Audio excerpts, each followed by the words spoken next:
વિદ્યાર્થી મિત્રો, ધોરણ 8 વિષય ગણિત પ્રકરણ નંબર 3 ચતુષ્કોણની સમજમાં આપણે આજે આગળ અભ્યાસ કરીએ. તો જોઈએ અસાઇનમેન્ટના કેટલાક પ્રશ્ન આગળ જોઈએ. તો પ્રશ્ન નંબર 24, n બાજુઓ ધરાવતા બહુકોણના ખૂણાઓના માપનો સરવાળો શોધવાનું સૂત્ર લખો. કે n બાજુઓ ધરાવતો કોઈ બહુકોણ હોય તો તેના ખૂણાઓના માપનો સરવાળો શોધવાનું સૂત્ર જણાવો. આપણે આગળના લેક્ચરમાં આ સૂત્ર જોઈ ગયા હતા. કયું સૂત્ર હતું? n-2 ગુણ્યા 180. આ સૂત્ર શાનું છે? કોઈ પણ n બાજુઓ ધરાવતા હોય, જ્યાં n શું છે આપણે લખ્યું હતું, n બરાબર બાજુઓની સંખ્યા. n શું દર્શાવે છે? બાજુઓની સંખ્યા. કોઈ પણ બહુકોણ હોય તેની જેટલી બાજુઓ આપેલી હોય તે n ની જગ્યાએ તેની બાજુઓની સંખ્યા મૂકીએ એટલે આપણે તેને ખૂણાઓનો માપનો સરવાળો શોધી શકીએ છીએ. તો આ સૂત્ર છે n બાજુઓ ધરાવતા બહુકોણના ખૂણાઓના માપનો સરવાળો શોધવા માટેનું સૂત્ર છે. ખાસ યાદ રાખજો, કારણ કે આનો ઉપયોગ આપણે બધે જ કરી શકીશું. n-2 ગુણ્યા 180. જોઈએ આગળનો પ્રશ્ન નંબર 25, 10 બાજુઓવાળા બહુકોણના ખૂણાઓના માપનો સરવાળો ખાલી જગ્યા થાય. આપણને આગળ શું કીધું હતું? n બાજુઓ કીધી હતી અને અહીંયા શું કીધું? 10 બાજુઓ. તો શું કરશું? સરસ, જે આપણે n-2 હતું એમાં n ની જગ્યાએ કેટલા મૂકી દઈશું? 10 મૂકી દઈશું, કારણ કે આપણને શું કીધું છે? 10 બાજુઓવાળા. જુઓ, 10 બાજુઓવાળા. અહીંયા n બાજુઓવાળા હતા તો તેનું જનરલ સૂત્ર કયું થયું હતું? n-2 ગુણ્યા 180. અહીંયા 10 બાજુઓ કીધી છે તો આપણે n ની જગ્યાએ કેટલા મૂકશું? 10 મૂકશું. જોઈએ તો n-2 ગુણ્યા 180. n ની જગ્યાએ 10 મૂકીએ, 10 - 2 ગુણ્યા 180. જોઈએ 10માંથી 2 જાય તો કેટલા વધે? 8 ગુણ્યા 180. તો 10માંથી આપણે 2 બાદ કરીએ તો 8 મળ્યા. 8 ગુણ્યા 180. 180 ગુણ્યા 8 કરો, કેટલા મળશે? 1440. 1440 અંશ. જવાબ શું આવશે? 1440 અંશ. તો 10 બાજુઓ ધરાવતો કોઈ પણ બહુકોણ હોય તો તેના ખૂણાઓનો માપનો સરવાળો કેટલો થશે? 1440 અંશ થશે. એવી રીતે જોઈએ પ્રશ્ન નંબર 26 શું કહેશે? સહબાજુઓવાળા બહુકોણના ખૂણાઓનો માપનો સરવાળો ખાલી જગ્યા થાય. અહીંયા કેટલી હતી બાજુઓ? 10. તો ખાલી કેટલો ફેર પડ્યો? અહીંયા કેટલી બાજુઓ આપણને કીધી? સહબાજુઓ. આવડશે? ગણો તો જાતે. આપણે અહીંયા પણ ગણતા જઈએ તો n-2 ગુણ્યા 180. n ની જગ્યાએ કેટલા આવશે? સહબાજુઓ કીધી છે. n શું છે? બાજુઓની સંખ્યા. તો n ની જગ્યાએ આપણે સહ મૂકી શકીશું. સહ - 2 ગુણ્યા 180. સહમાંથી 2 જાય તો 4. 4 ગુણ્યા 180. કેટલા થશે? 180 ગુણ્યા 4, 18 ચોકા 72, પાછળ 1 શૂન્ય, 720 અંશ. તો જવાબ કેટલો આવશે? 720 અંશ. સહબાજુઓ ધરાવતો કોઈ પણ બહુકોણ હોય તો તેના ખૂણાઓનો માપનો સરવાળો કેટલો મળે? 720 અંશ. આ સૂત્ર યાદ રાખીએ એટલે આપણે કોઈ પણ ગમે તેટલી બાજુ આપેલી હોય, 10 બાજુ, 15 બાજુ, 6 બાજુ, 4 બાજુ, 18 બાજુઓ, આ સૂત્રમાં આપણે n ની જગ્યાએ બાજુઓની સંખ્યા મૂકી દઈએ એટલે એના ખૂણાઓનો માપનો સરવાળો આપણને મળી જાય. જોઈએ પ્રશ્ન નંબર 28, વ્યાખ્યા લખો નિયમિત ષટકોણ. આપણે નિયમિત બહુકોણની વ્યાખ્યા જોઈ હતી. શું હતી? કે જે બહુકોણની બધી જ બાજુઓ અને બધા જ ખૂણાઓના માપ સરખા હોય તેવા બહુકોણને નિયમિત બહુકોણ કહે છે. પરંતુ અહીંયા આપણને શું કીધું? નિયમિત ષટકોણ કીધું. બહુકોણ ખરો પરંતુ કેવો? ષટકોણ. તો ષટકોણમાં કેટલી બાજુઓ હોય? સરસ, 6 બાજુઓ હોય અને કેટલા ખૂણાઓ હોય? 6 ખૂણાઓ હોય. તો 6 બાજુઓવાળા બહુકોણમાં 6 બાજુઓ અને 6 ખૂણાઓ સરખા હોય તેને નિયમિત ષટકોણ કહેવાય. શું કીધું? નિયમિત ષટકોણ. તો ષટકોણને કેટલી બાજુ હોય? 6 બાજુ હોય. તો ખૂણા પણ કેટલા હોય? 6 હોય. તો જે 6 બાજુવાળા બહુકોણમાં 6 બાજુઓ સરખી હોય અને 6 ખૂણાઓ સરખા હોય તેવા બહુકોણને શું કહેવાય? નિયમિત ષટકોણ કહેવાય. જોઈએ આગળ પ્રશ્ન નંબર 27. શું કહેશે કે 8 બાજુઓવાળા બહુકોણમાં એક બિંદુ સામાન્ય હોય તેવા ખાલી જગ્યા ત્રિકોણ મળે. કેટલી બાજુઓવાળા કીધા? 8 બાજુઓવાળા કીધા. આ સૂત્રનો ઉપયોગ કરીને પણ આપણે ત્રિકોણની સંખ્યા મેળવી શકીએ. આગળ જ્યારે આપણે આ સૂત્રનો ઉપયોગ કરીને કેટલાક દાખલાઓ જોયા હતા ત્યારે મેં તમને કીધું હતું કે આની ઉપરથી આપણે ત્રિકોણની સંખ્યા કેવી રીતે મેળવી શકીએ. અહીંયા પણ આજે પણ આપણે જોઈએ તો 8 બાજુઓવાળા બહુકોણમાં એક બિંદુ સામાન્ય હોય. કેવું બિંદુ કીધું? એક બિંદુ. તો આપણે આ બિંદુ સામાન્ય લઈએ. આ બિંદુમાંથી કેટલા ત્રિકોણ બને તે આપણે જોવાનું છે. તો આ બિંદુના આપણે વિકર્ણ દોરતા જઈએ. તો એક વિકર્ણ અહીંયા થશે, એક વિકર્ણ અહીંયા થશે, એક વિકર્ણ અહીંયા થશે, એક વિકર્ણ અહીંયા થશે અને એક વિકર્ણ અહીંયા થશે. તો કુલ આપણને કેટલા ત્રિકોણ મળ્યા? 1 2 3 4 5 અને 6 ત્રિકોણ આપણને મળ્યા. તો 8 બાજુઓવાળો કોઈ બહુકોણ હોય અને તેમાં એક બિંદુ સામાન્ય હોય તો તેવા કેટલા ત્રિકોણ મળે આપણને? 1 2 3 4 5 અને 6 ત્રિકોણ મળે. આવી રીતે પણ આપણે શોધી શકીએ. ઓલા સૂત્રની મદદથી પણ આપણે શોધીએ. તો સૂત્ર શું હતું? n-2 ગુણ્યા 180. તો n ની જગ્યાએ મૂકીએ. n આપણને કેટલો આપ્યો છે? 8 બાજુ આપી છે. -2 ગુણ્યા 180. તો 8માંથી 2 જાય તો કેટલા વધે? 6 ગુણ્યા 180. મેં તમને ખાસ યાદ રાખવાનું કીધું હતું કે n-2 જેટલા મળે એટલા ત્રિકોણ આપણને બહુકોણમાં મળે. 8 બાજુઓવાળો બહુકોણ હોય તો 8 બાજુઓ -2 બાજુઓ એટલે કે 6 મળ્યા તો કેટલા ત્રિકોણ એમાં બને? એક સામાન્ય બિંદુના 6 ત્રિકોણ મળે. આપણને 6 ત્રિકોણ મળી ગયા. હા, અને જો તેના ખૂણાઓનો માપનો સરવાળો કહે તો 6 ગુણ્યા 180 કરી નાખીએ. જે કાંઈ જવાબ આવે તે 8 બાજુઓવાળા બહુકોણના ખૂણાઓનો માપનો સરવાળો થઈ જાય. તો હવે ત્યારબાદ એક પ્રશ્ન જોઈએ. 29 નંબરનો પ્રશ્ન. વ્યાખ્યા લખો નિયમિત બહુકોણ. હજી આપણે થોડી વાર પહેલાં જ હું બોલ્યો તો કોણ બોલશે? બોલો ભાઈ તમે. સરસ. જે બહુકોણમાં બધી જ બાજુઓ અને બધા જ ખૂણાઓ સરખા હોય તેવા બહુકોણને શું કહેવાય? નિયમિત બહુકોણ કહેવાય. તો જોઈએ. જે બહુકોણમાં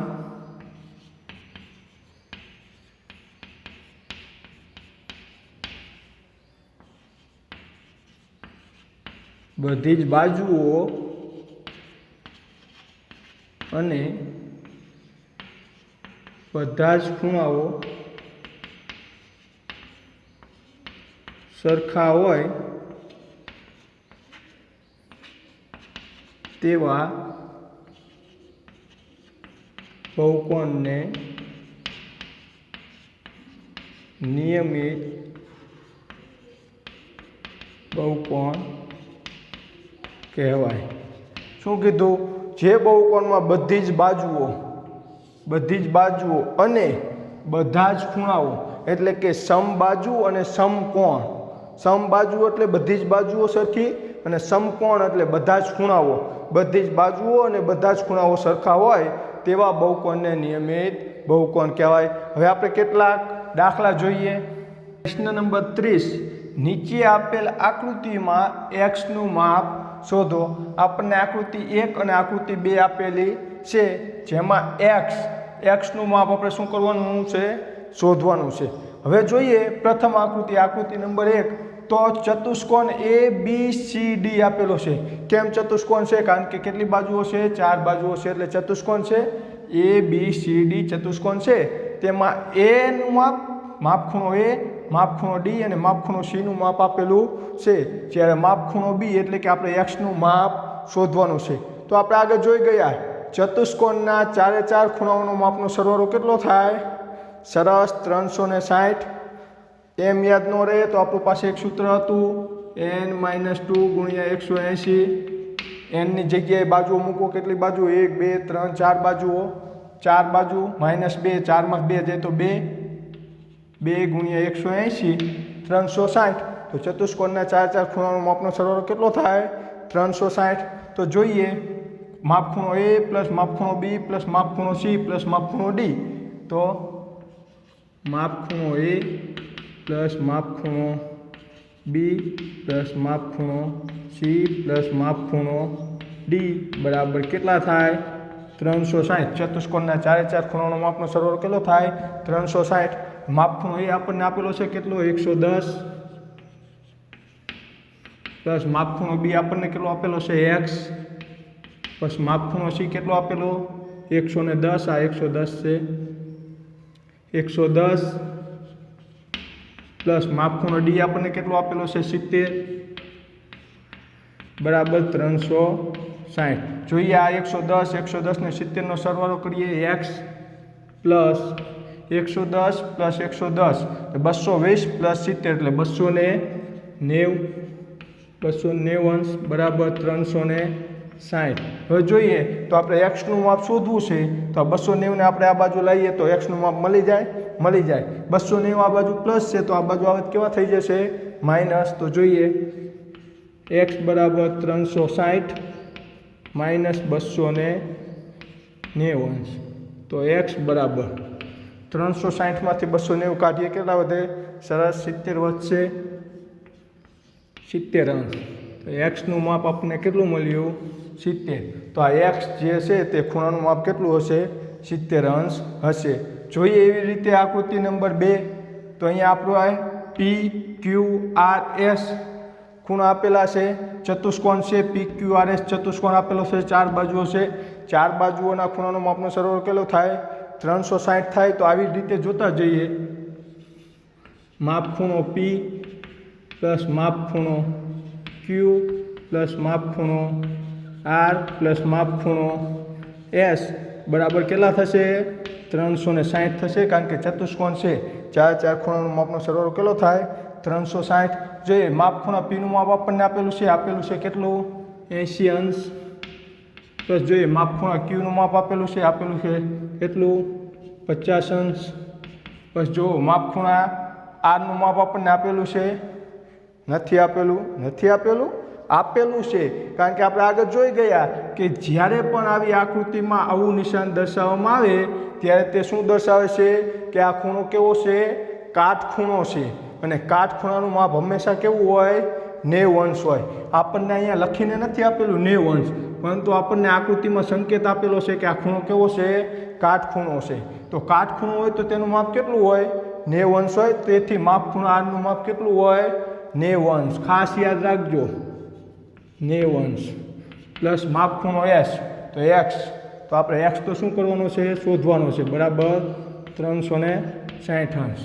હવે જોઈએ 80 પ્લસ 50 પ્લસ 90 કેટલા થશે? 130 ને 90 એટલે 70 ને 220 થશે. 220 અંશ પ્લસ આ x એમનામ બરાબર 360. હવે આપણે એક્સનું માપ ગોતવું છે તો એક્સને કરતા તરીકે કરીએ. x બરાબર 360. આ 220 આ બાજુ પ્લસ છે, આ બાજુ આવે કેવા થઈ જાય? બરાબરની આ બાજુ માઇનસ. તો 220 અંશ. તો x બરાબર 360 માંથી 220 જાય કેટલા વધે? 140 અંશ. તો અહીંયા આપણને એક્સનું માપ કેટલું મળી ગયું? 140 અંશ. જોઈએ પ્રશ્ન નંબર 31. શું કીધું? x plus y plus z શોધો. તો આકૃતિ આપણને એક આપેલી છે, એમાં આપણે x પ્લસ વાય પ્લસ ઝેડનું માપ શોધવાનું છે. સૌ પ્રથમ તો જોઈએ આપણને શું આપેલો છે? ત્રિકોણ આપેલો છે. તો ત્રિકોણના 3 ખૂણાઓનો માપનો સરવાળો કેટલો થાય? સરસ 180 અંશ થશે. આ ખૂણો અને આ ખૂણાનો માપનો સરવાળો કેટલો થશે? 180 અંશ. જોઈએ પરંતુ આપણને આ 2 ખૂણાઓ આપેલા છે, આ ખૂણાનું માપ આપેલું નથી. તો આ ખૂણાનું માપ આપણને મળી જશે. હા, મળી જશે. કારણ કે 3 ખૂણાનો માપનો સરવાળો કેટલો થાય? 180 અંશ થાય. તો 180માંથી આપણે આ ખૂણો અને આ ખૂણો બાદ કરી નાખીએ તો આપણને આ ખૂણાનું માપ મળી જશે. તો બાદ કરો તો 180માંથી 90 અને બીજા 20 એટલે કેટલા મળશે? સરસ 70.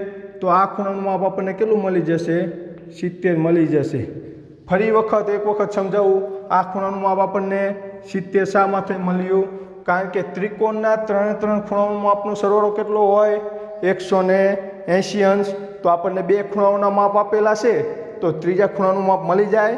હા, મળી જાય. કારણ કે 180માંથી બાકીના બે ખૂણાઓનું માપ આપણે બાદ કરી દઈએ તો આપણને ત્રીજો ખૂણો મળી જાય. તો જે આ બે ખૂણા હતા 90 અને 20 એને આપણે 180માંથી બાદ કર્યા તો આપણને ત્રીજા ખૂણાનું માપ 70 મળી ગયું. હવે આપણે જોતા જઈએ એક્સ, વાય અને ઝેડ આપણે શોધીએ. તો જોઈએ પહેલાં એક્સ શોધીએ. તો આ ખૂણો આપણે આગળના લેક્ચરમાં જોયો તો આ ખૂણો કેવો કહેવાય? રૈખિક જોડનો ખૂણો કહેવાય. કેવી રીતે? કોઈ પણ આકૃતિ સીધી લાઈન હોય તો તેનું માપ કેટલું હોય? 180 અંશ હોય. હવે અહીંયા કોઈ પણ જગ્યાએ કિરણ દોરવામાં આવે તો આ ખૂણો કેવો કહેવાય? રૈખિક જોડનો ખૂણો કહેવાય. આ પણ ખૂણો કેવો કહેવાય? રૈખિક જોડનો ખૂણો કહેવાય. કારણ કે આખું માપ કેટલું હોય? 180 અંશ. તો જોઈએ આનું આખું માપ 180 અંશ હોય એમાંથી આ માપ આપણને કેટલું આપી દીધું છે? 90 આપી દીધું છે. તો આ એક્સ કેટલું હશે? વિચારો તો. સરસ. કારણ કે આખું 180 હોય એમાંથી 90 આપણને આપી દીધું છે. તો 180 માઇનસ 90 તો એક્સનું માપ પણ કેટલું આવશે? 90 આવશે. તો એક્સ બરાબર 90 અંશ. હવે એવી રીતે જોઈએ વાયનું માપ. તો અહીંયા પણ શું છે? રૈખિક જોડનો ખૂણો છે, સીધી લાઈન આપેલી છે. તો આનું માપ કેટલું હશે? આખા ખૂણાનું માપ 180 હશે. પરંતુ આપણને અંદરનું માપ આપી દીધેલું છે. આટલા ખૂણાનું માપ કેટલું? 70. તો આ ખૂણાનું માપ મળી જાય? હા, મળી જાય. 180 માઇનસ 70 બરાબર આપણને વાય મળી જાય. તો વાયનું માપ આપણને કેટલું મળશે? તો જોઈએ વાય બરાબર 180 માઇનસ 70. કેમ 180 માઇનસ 70? કારણ કે આ રૈખિક જોડનો ખૂણો છે. આખા ખૂણાનું માપ કેટલું હોય? 180 હોય. એમાંથી અંદરના ખૂણાનું માપ આપણને 70 આપી દીધું છે. તો 180માંથી 70 બાદ કરીએ તો આપણને વાય મળી જાય. તો વાય બરાબર કેટલા મળશે? 180 માઇનસ 70 એટલે 110 અંશ. એવી રીતે જોઈએ ઝેડનું માપ. તો ઝેડ બરાબર આ પણ રૈખિક જોડનો ખૂણો છે, સીધી લીટી છે. તો આ પણ ખૂણાનું માપ આખા ખૂણાનું માપ કેટલું હશે? આ રૈખિક જોડના ખૂણાનું માપ 180 હશે. 180 અંશ. પરંતુ આપણને આટલા ખૂણાનું માપ કેટલું આપી દીધું છે? 20 આપી દીધું છે. તો આખો 180 હતો એમાંથી આપણે આ 20 બાદ કરી દઈએ તો આ ખૂણાનું માપ આપણને મળી જાય? મળી જાય. તો 180 માઇનસ 20 બરાબર કેટલા મળે? 160. તો ઝેડનું માપ મળી ગયું આપણને 160. એક્સનું માપ મળી ગયું, વાયનું માપ મળી ગયું અને ઝેડનું માપ મળી ગયું. તો x plus y plus z મળી જાય. તો જોઈએ x plus y plus z. એક્સનું માપ કેટલું છે આપણી પાસે? 90 અંશ. પ્લસ વાયનું માપ કેટલું મળ્યું? 110. એક્સનું 90, વાયનું 110 પ્લસ ઝેડનું કેટલું મળ્યું? 160 અંશ મળ્યું. 160 અંશ. તો 110 પ્લસ 90 એટલે કેટલા? 200. 200 પ્લસ 160 360. તો એક્સ પ્લસ વાય પ્લસ ઝેડનું માપ આપણને કેટલું મળ્યું? 360. આ પરથી આપણે કહી શકીએ કે ત્રિકોણના બહિષ્કોણનું માપ કેટલું હોય? 360.